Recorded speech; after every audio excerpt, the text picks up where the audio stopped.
Hola, muy buenas. Gracias por la invitación. Gracias por la invitación a este excelente congreso de cuidados intensivos.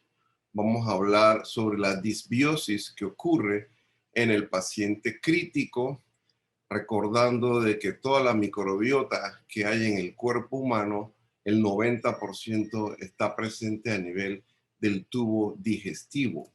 Vamos a completar estos objetivos, revisar el papel de la microbiota intestinal en la salud y la enfermedad, discutir las consecuencias de la disbiosis y cómo afecta al paciente crítico, revisar los diferentes mecanismos que favorecen la aparición de disbiosis y cómo controlarlos, y discutir los diversos mecanismos que podrían contribuir a reducir la disbiosis intestinal. Ya sabemos que en los años 1676, Anthony van Leeuwenhoek en Holanda fue la primera persona en descubrir gérmenes en el agua lluvia. Luego los vio en su placa dental y fue el primero en descubrir este nuevo mundo de gérmenes que había en la naturaleza y que son mucho más antiguos que el hombre inclusive.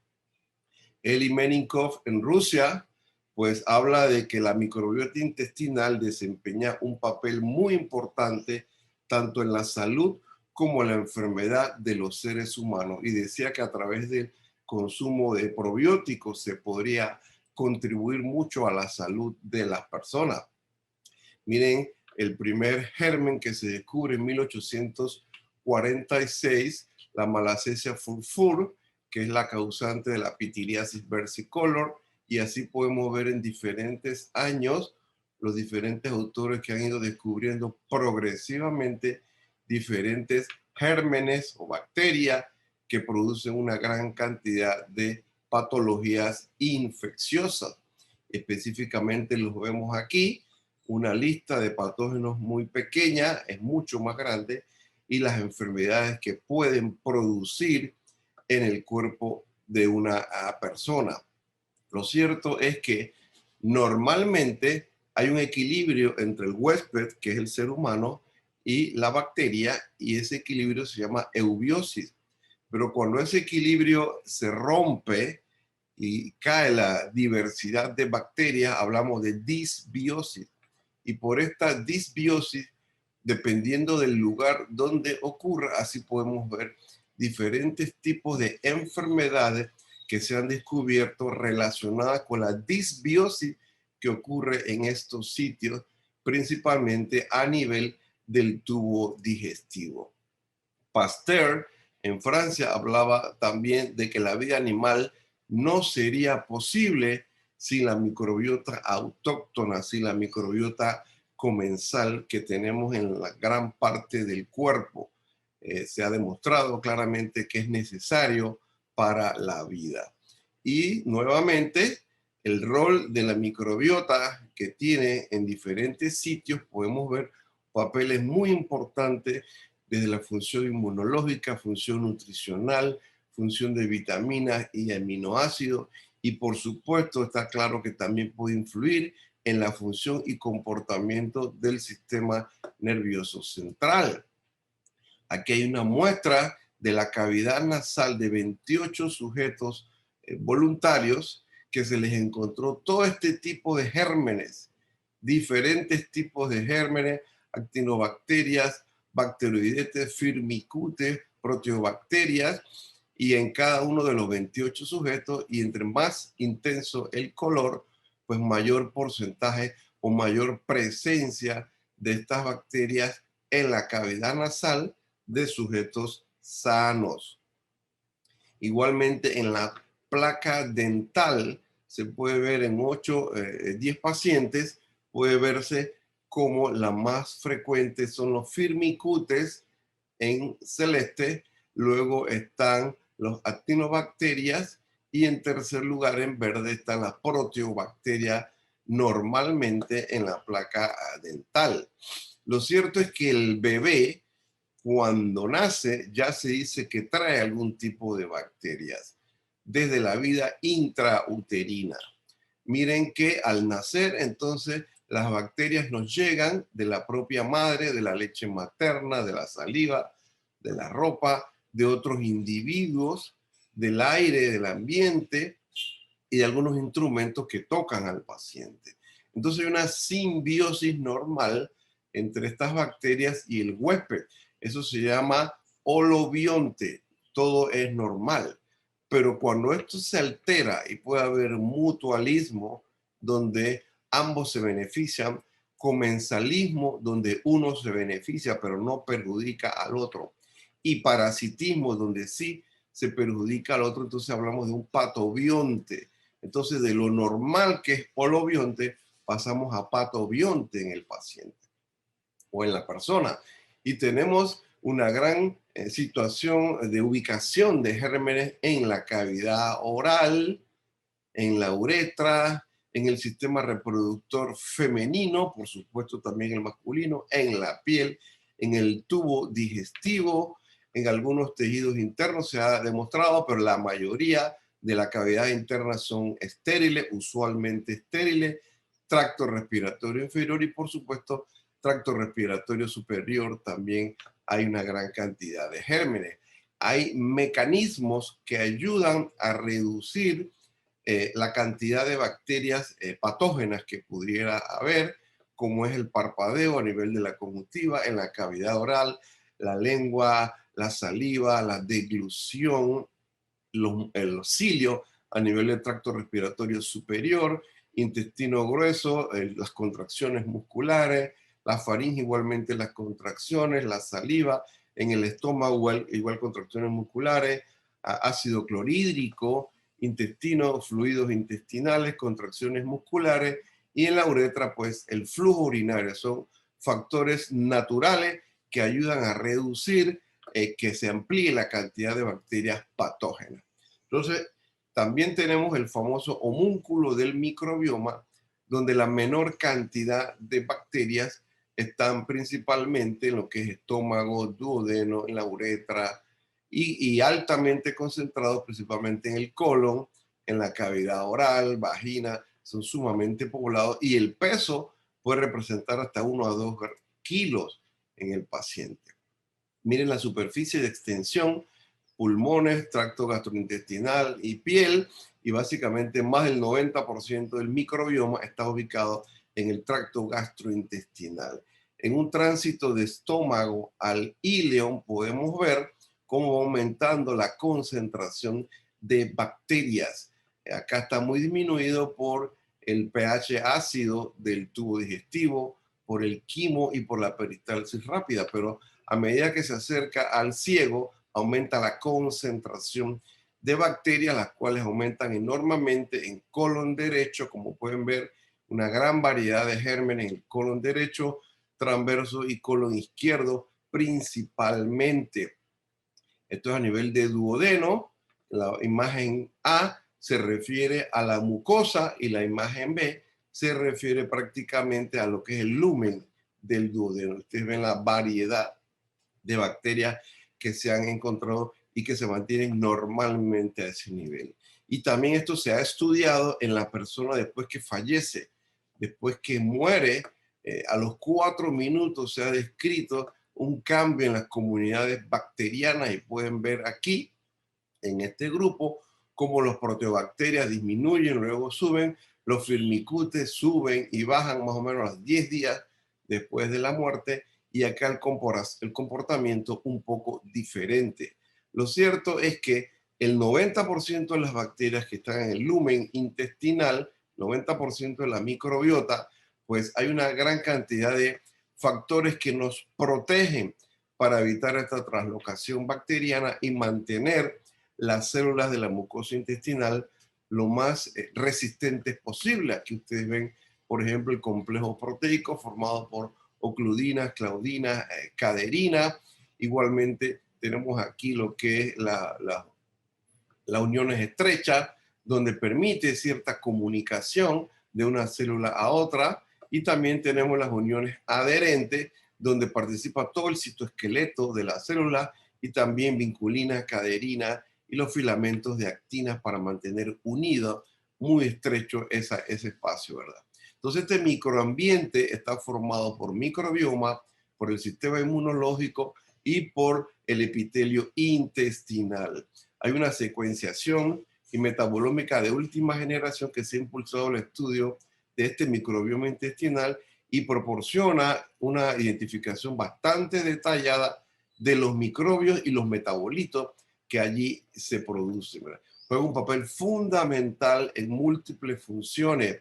Las bacterias intestinales están involucradas también en la absorción de nutrientes, así como en el mantenimiento y en la protección del propio epitelio intestinal. Ustedes recordarán que muchas de estas bacterias en el colon producen ácidos grasos de cadena corta, que son, por ejemplo, lo que es el acetato, lo que es el propionato, lo que es el butirato principalmente, y que se convierte en el nutriente principal de las células del colonocito. Entonces, si este microambiente se altera, esto implica el desarrollo de un gran grupo de enfermedades que pueden afectar al paciente. Y así dicho esto, entonces hay situaciones que sabemos que afectan al microbioma, algunas que no se pueden modificar, como la enfermedad crítica, como la edad, como la genética del paciente, modificables, el tabaquismo, el alcohol, y algunos tratamientos antibióticos afectan muchísimo el microbioma, sobre todo si son antibióticos de amplio espectro, opioides, omeprazol, sonda enteral. Nutrición parenteral tal vez porque no se usa el tubo digestivo. Esa sería la razón. Intubación porque se viola las defensas a nivel del tracto respiratorio superior. Y aquí podemos ver lo que sería un microambiente en la mucosa intestinal en equilibrio, ácidos grasos de cadena corta, células del sistema inmunológico. Aquí en la imagen B ya se rompe este equilibrio y predominan las bacterias en rojo, predominan tal vez lo que son la Klebsiella pneumoniae o Escherichia coli o enterococos probablemente. Y acá ya tenemos una situación de sepsis, donde ha habido una severa translocación bacteriana con invasión de gérmenes a la circulación sanguínea que implica mayor patogenicidad y mayor mortalidad. Entonces, hay situaciones que favorecen esta disbiosis, ejercicio o la persona que está exhausta, agotada, cansada por diferentes razones, alguna patología que lo mantiene en cama, exceso de antibióticos, de otros medicamentos, envejecimiento, favorecen la disbiosis. Mientras que el ejercicio adecuado, un buen estilo de vida, comida saludable, no comidas rápidas, favorecen la eubiosis y favorecen la vitalidad de la microbiota intestinal. Y por supuesto que también tiene un impacto en lo que es el eje intestino-músculo, donde también participa el sistema inmunológico. Entonces, a la izquierda tenemos una imagen que explica lo que sería normal en un sistema de eubiosis normal, donde hay una homeostasis normal y un sistema inmunológico funcionando adecuadamente. Sin embargo, ocurre alteración en la composición de la microbiota y ocurre caída de la diversidad microbiana, proliferación de enterobacteriaceae y hay una gran inflamación con disbiosis, pérdida del equilibrio normal que hubiera. Aquí es lo mismo. Aquí tenemos el grosor de la capa de moco en situación de homeostasis normal, pero cuando se altera la microbiota y caemos en disbiosis, la capa de moco se reduce, hay mayor proliferación de bacterias patógenas y mayor inflamación en el paciente. Aquí se puede ver cómo la homeostasis con comidas ricas en fibras, comidas balanceadas, buen estilo de vida. Aquí tenemos disbiosis, mire cómo se reduce el grosor de la capa de moco, hay proliferación de bacterias patógenas, producto de antibióticos de amplio espectro, comidas rápidas probablemente, y luego tal vez con probióticos y con control de las causas podemos lograr una mejoría, una restauración de esa mucosa intestinal. En el caso de la pandemia del COVID, recordar que el virus SARS-CoV-2 afecta también el tubo digestivo y aquí tendríamos una disbiosis que se da en el tubo digestivo que genera náuseas, vómito, distensión abdominal, diarreas en muchos pacientes y por supuesto también afecta otros órganos que ya lo sabemos, ¿verdad? Entonces, esta disbiosis que se da por el COVID-19 en el tubo digestivo, vean ustedes que también tiene un impacto en la reducción de la diversidad de bacterias que debe haber en la mucosa intestinal. Hace muchos años se describió el eje intestino-cerebro, que lo ideal es que esté normal, pero cuando está alterada hay muchos factores que la alteran, donde principalmente participa el nervio vago. El nervio vago llevando aferencias al sistema nervioso central por algunas situaciones que se dan a este nivel y por supuesto tienen impacto a nivel del sistema nervioso central. Igualmente se ha descrito, se ha demostrado claramente que la disbiosis que puede ocurrir en el colon, en las células del colon, que altera el microambiente bacteriano que hay ahí, genera una gran producción de genotoxinas, se instala una disbiosis con mutaciones y puede ser favorecedor de la aparición inicial de cáncer de colon. Igualmente, lo que es la translocación bacteriana a nivel de pacientes sépticos, que lleva la aparición de gérmenes del tubo digestivo hacia el pulmón, incluyendo pues disbiosis intestinal y disbiosis a nivel de la cavidad oral. Y hay muchas imágenes que pueden representar lo mismo en cuanto a que esta disbiosis que va ocurriendo también favorece no solamente condiciones infecciosas, sino que también afecta al corazón, falla cardíaca y favorece la arteriosclerosis y la reactividad plaquetaria en los pacientes. No solamente el sistema cardiovascular, también la piel. Disbiosis que se ha demostrado a nivel de la mucosa intestinal se ha visto que lleva a un término llamado disbiosis cutánea, donde la persona tiene inflamación y algunas situaciones patológicas a nivel de la piel originadas en tubo digestivo.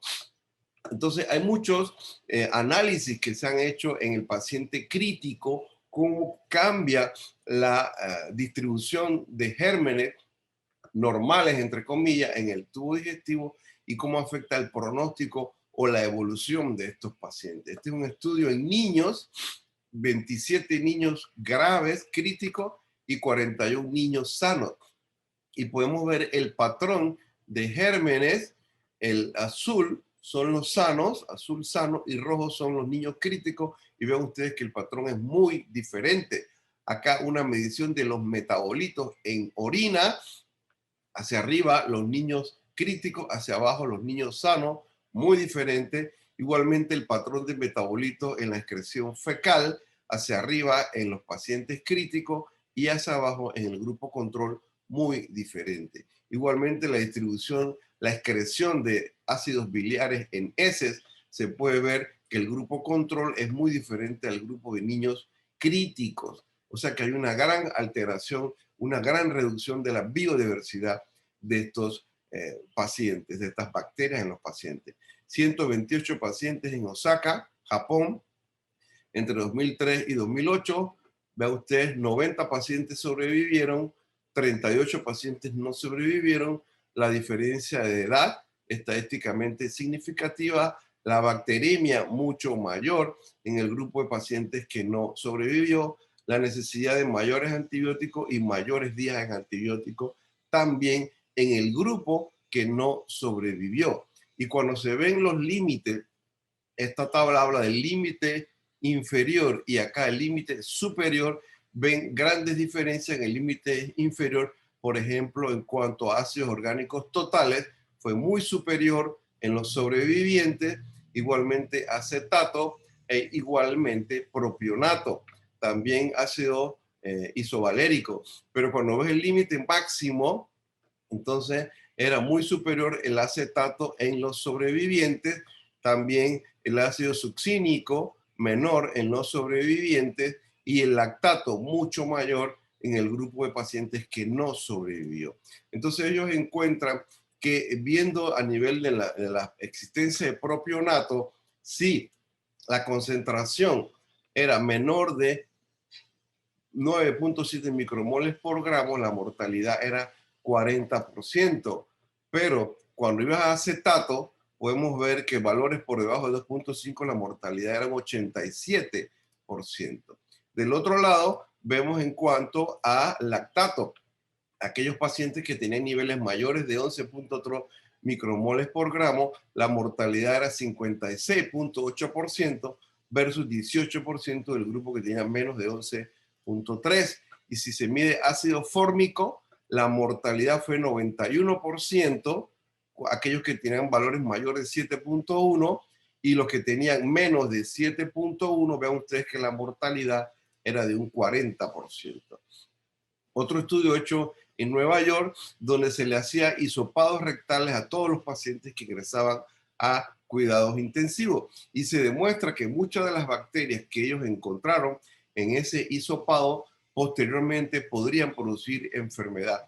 Y que el peor pronóstico lo daba aquellos que ya tenían enterococo como patógeno dominante en esa prueba de hisopado rectal. Aquí ustedes ven los grupos de pacientes que fueron 301 pacientes y la cantidad de gérmenes encontrados, y la columna en azul, pues los que se amplificaba su producción para producir patógenos ya en su evolución en cuidados intensivos. Y en aquellos donde dominaba el enterococo, pues la mortalidad era mayor. Lo cierto es que cada vez se publica y se demuestra que en pacientes críticos hay una disbiosis importante, una disbiosis extrema que puede favorecer mayores complicaciones y mayor mortalidad. Aquí están los colores de bacterias, cada color son diferentes tipos de bacterias y se puede ver a la admisión a cuidados intensivos la distribución fecal, y luego los pacientes que salían de cuidados intensivos observen que la distribución de colores era muy diferente por la extrema disbiosis que tienen esos pacientes. Y esto representa, según esta publicación, alto riesgo de mortalidad en los pacientes a nivel de cuidados intensivos cuando tienen una importante disbiosis intestinal.